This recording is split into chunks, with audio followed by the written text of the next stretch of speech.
Salut tout le monde, c'est Essou, j'espère que vous allez bien. Aujourd'hui on se retrouve pour le bilan de lecture de la première semaine du mois d'avril 2023. Et cette semaine j'ai lu 10 mangas et on va commencer tout de suite avec les tomes 1 à 8 de Deep Sea Aquarium Magmel. Je vous montre les covers rapidement, qui sont juste magnifiques. Et qui nous montre chaque fois un des personnages de la série.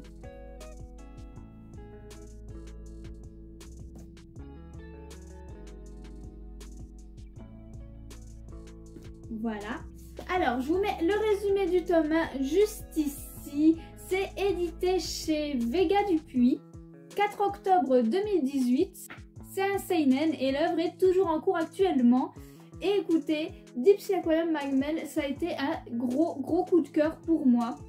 L'univers me plaisait, les dessins me plaisaient, les couvertures m'ont tout de suite attirée et le résumé également. Et là, j'ai enfin pu me lire la série et du coup, je me suis mis à jour en même temps. Et c'était juste incroyable. Je pensais pas en fait autant apprécier cette œuvre. On plonge vraiment dans un aquarium avec des créatures des abysses, des poissons qui viennent des abysses. Et je trouve ça spectaculaire. Ce manga, il a énormément de personnages très attachants, très agréables à suivre en fait. Ils ont tous leurs petites caractéristiques, leurs petits caractères, mais on s'attache à tout cela. Même ceux qui sont un petit peu plus ronchons, on va dire entre parenthèses, on s'attache vraiment à tout ce beau petit monde. Et surtout, on ressent à quel point ils sont passionnés par leur lieu de travail. On suit du coup notre petit héros Kotaro, qui est de base juste un nettoyeur dans cet aquarium, mais celui-ci a tellement de connaissances et il est tellement passionné qu'il va attirer l'œil du directeur, et du coup il va devenir apprenti soigneur là-bas, à côté d'autres collègues qui sont juste formidables. Et j'ai juste adoré lire ces tomes-là. En fait, ça se lit d'une traite, ça se lit à une vitesse incroyable. On se laisse totalement submerger par l'histoire, par le récit, par les personnages. Et c'est juste vraiment passionnant. En plus de ça, voilà, l'œuvre nous donne vraiment beaucoup d'informations sur les poissons divers et variés qu'il peut y avoir dans les abysses. Et ça a ce petit côté un petit peu informatif, un petit peu scolaire. C'est super intéressant. Moi qui connais pas grand chose dans cet univers là, j'ai appris pas mal de choses sur toutes ces créatures, et il y en a tellement, il y en a vraiment beaucoup. Et en fait à chaque chapitre on se focus sur un personnage et sur un poisson, on va dire, et on tourne en fait une histoire autour d'un personnage et d'un poisson. C'est étrange dit comme ça, mais en fait ils vont réussir à trouver un thème ou quelque chose lié à un poisson, et ils vont créer quelque chose autour de ça. Et à la fin de chaque chapitre, on a voilà, une petite page informative où on a plein d'informations sur le poisson concerné dans ce chapitre-là. Et c'est super intéressant. C'est vraiment prenant, et même si vous n'êtes pas vraiment adepte de cet univers-là, je trouve que l'œuvre nous initie vraiment bien dans l'univers, et j'ai vraiment juste beaucoup adoré ça. On a en plus de ça, voilà, pas seulement des petits chapitres random qui vont nous introduire des poissons, non, on a vraiment une histoire bien construite, et on voit que pas mal de personnages sont finalement liés dans la vie privée. Donc j'ai hâte de voir ça, j'ai envie de creuser ça, parce qu'on a un petit peu caressé le haut de l'iceberg, on va dire, de certains personnages, et je voudrais creuser en profondeur pour en savoir plus, et pour voir si dans le futur ils vont atteindre certains de leurs objectifs. Par exemple, notre héros, est-ce qu'il va retrouver son père? Est-ce que son père va revenir un jour? On l'espère, on y croit, on a l'impression, mais c'est à voir. Et pareil pour d'autres personnages, est-ce que tel va revoir tel personnage, etc. Enfin voilà, on creuse vraiment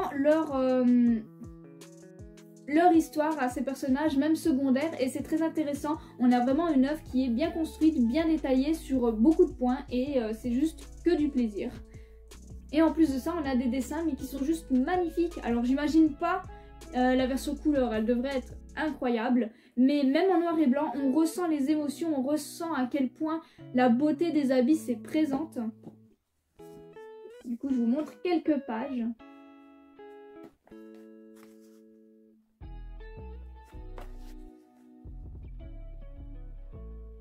On va parler ensuite du tome 2 de Yona, Princesse de l'Aube. Je vous avais déjà parlé du tome 1 il y a quelques temps et j'avais beaucoup aimé. Donc maintenant, on va passer au tome 2.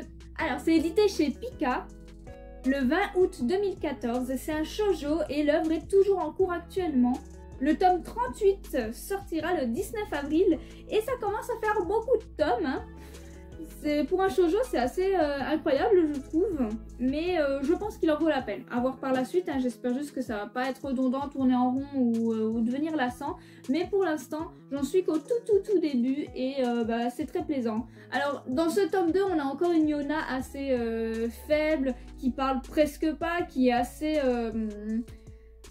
effacée. On a surtout la présence de Hak, qui est donc son serviteur et ami, j'ai envie de dire. Et on les suit du coup se cacher, on voit qu'ils sont en difficulté et finalement, alors que Hak voulait partir tout seul et abandonner toutes ses responsabilités en gros, Yona décide de partir avec lui et ça sauvera ainsi la tribu du vent qui est du coup la tribu de Hak dont il était général je crois, si je me souviens bien. Et comme la tribu du vent était contre le fait que le cousin de Yona et meurtrier du roi devienne roi à son tour, et il posait problème. Ils ont reçu pas mal d'avertissements, on va dire, de mauvais agissements pour qu'il craque. Et finalement, Hak va prendre la décision de dire à la tribu du vent d'accepter le couronnement de ce cousin. Ils sont en sécurité en fait, qu'ils puissent continuer à recevoir de l'eau, des médicaments et autres, parce que ça devenait assez critique. Mais à la place, du coup, Yona et Hak partent tous les deux. Ils vont être retrouvés et ça va très mal se passer. Yona se transforme complètement, elle devient enfin forte, on va dire, elle va prendre sur elle, elle va se couper les cheveux. Alors c'était pas vraiment voulu, mais bon, on lui tenait les cheveux, donc elle a pris la décision de se couper les cheveux pour se libérer. Et ça fait vraiment comme si ça devenait une nouvelle femme, une femme plus forte, une femme nouvelle. Et ça fait plaisir parce que jusque là dans le tome, elle était un petit peu effacée. C'était vraiment la princesse malheureuse qui a perdu son papa et son château et tout le tralala. Et en plus elle pleurait beaucoup et là vraiment on ressent un changement soudain et ça fait plaisir. On voit qu'elle a envie de devenir plus forte et elle devient déjà plus forte dans ce tome 2 et j'ai juste hâte en fait de la suivre par la suite dans son aventure, dans sa quête auprès de Hak. Et voilà, j'ai juste trop hâte de lire la suite. Là, ils ont un petit peu frôlé la mort à la fin du tome 2, mais bien évidemment, il y a plus de 38 tomes maintenant, donc ça sera pas pour maintenant. Et j'ai juste trop hâte de lire la suite, de voir en fait enfin l'évolution du récit avec une Yona transformée. En tout cas, on peut dire qu'elle aura pas mis trop longtemps pour se secouer, et ça fait plaisir, hein. Ça fait vraiment plaisir. Donc j'ai vraiment hâte de suivre notre duo, qui va sûrement devenir extrêmement badass par la suite, donc c'est que du bonheur. Et puis en ce qui concerne les dessins, c'est super mignon, c'est très joli, j'aime beaucoup le trait.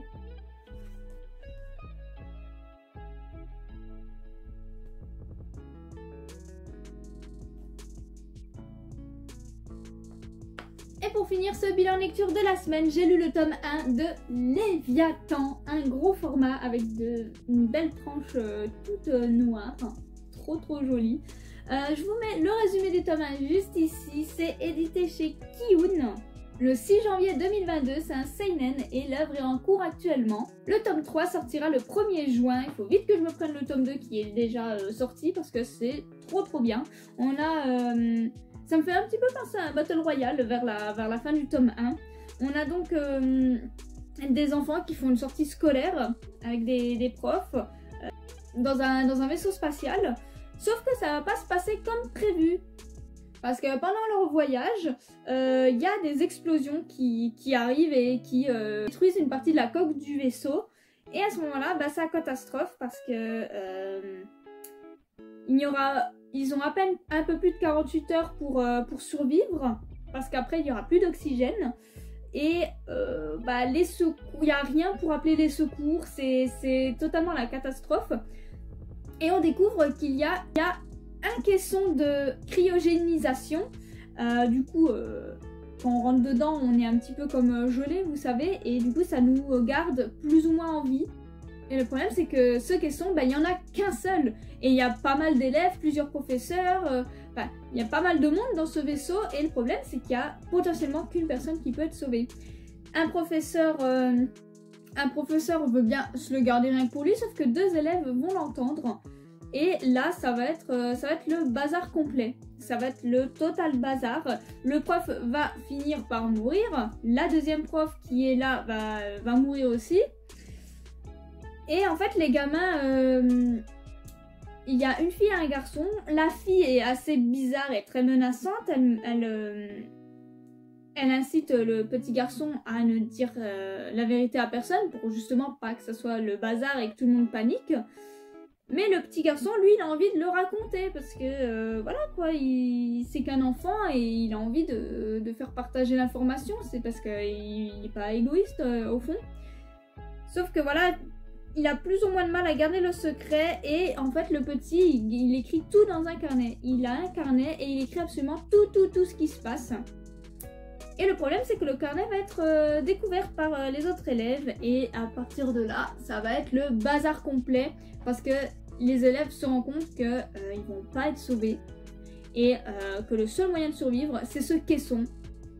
Et du coup, il peut y avoir qu'un seul survivant. Donc à partir de là, les gamins vont commencer seulement, là à la fin de ce tome 1, à s'entretuer en fait pour leur survie. Et j'ai envie de voir ça, en plus c'est triste de se dire que c'est que des gamins en fait. Donc là c'est le chaos complet dans le vaisseau, il n'y a que des gosses et ils sont prêts à s'entretuer pour survivre. Ça va être le bazar complet dans le tome 2, faut absolument que je l'achète pour voir comment ça va se passer. Et ce qui est bien dans ce tome, enfin dans cette histoire, c'est qu'on a en fait une vision du passé et du présent. Donc dans le passé, c'est avec ses enfants du coup. Et dans le présent, on suit des pilleurs d'épaves. Donc on en a quoi, 3, 4, je sais plus exactement. Et ils découvrent du coup ce vaisseau à l'abandon. Et ils vont y pénétrer. Ils vont tout de suite découvrir le carnet de notre petit héros. Et ils vont le lire. Et en fait, en fonction qu'ils avancent dans la lecture, et nous, on est direct plongé dans le passé pour voir ce qui s'est passé. Et après, on revient parfois dans le présent parce que voilà, ils commentent les événements, ils se demandent si c'est vraiment vrai, si c'est pas juste fictif, ou s'ils peuvent avoir des indices sur ce qu'était ce vaisseau et ce qui a pu vraiment se passer. Donc ils suivent un petit peu à reculons les informations du carnet, même si petit à petit on comprend, même si on comprend ensuite que ce qui est écrit dans le carnet, ça s'est vraiment passé et c'est pas que l'imagination d'un enfant. Et en fait, on va les voir avancer dans le vaisseau qui est en plus rempli de pièges, donc c'est assez dangereux pour eux. Mais là, la question qui se pose, c'est savoir déjà, est-ce qu'il y a quelqu'un qui a survécu? Et si oui, du coup, qui est dans ce caisson? Et j'ai juste hâte de découvrir la suite de l'histoire, voir comment ça s'est passé, comment ils se sont débrouillés, qui a survécu ou pas, hein, ça se trouve personne n'a survécu, c'est à voir. Donc j'ai vraiment hâte de lire la suite, c'est vraiment très très bien écrit, on ressent la tension et tout, et les dessins ils sont incroyables et nous plongent vraiment bien dans l'ambiance. Regardez ça, les détails et tout, c'est super joli.